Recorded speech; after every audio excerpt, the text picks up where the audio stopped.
Hatimaye wafanyikazi wa bunge la kaunti ya Busia wana kila sababu ya kutabasamu baada ya mahakama ya Busia kutupilia mbali kesi iliyokuwa imewasilishwa kupinga bajeti ya mwaka wa kifedha wa mwaka 2026 na 27 na kuwakosesha mshahara kwa muda. Robert Malala anaarifu.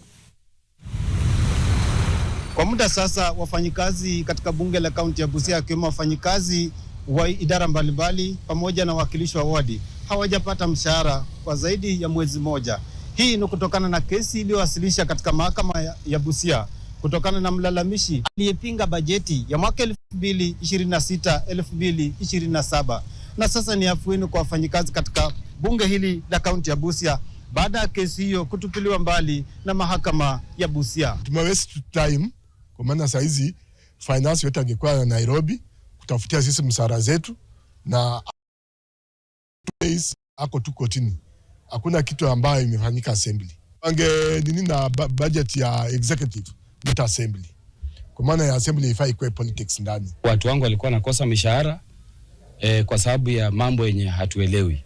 Sisi sasa tuko sure tutaenda kupata mshahara wetu ya financial year 2026-2027. Alikuwa amesimamisha at case budget ya Busia County Assembly 2026-2027 isikuwe implemented.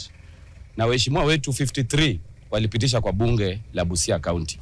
Kupingwa kwa bajeti ya mwaka 2026-2027 kumechangia pakubwa kwa maendeleo kurudi chini katika kaunti ya Busia, na vile vile wakazi wa kaunti ya Busia kukosa kushuhudia maendeleo kwa muda.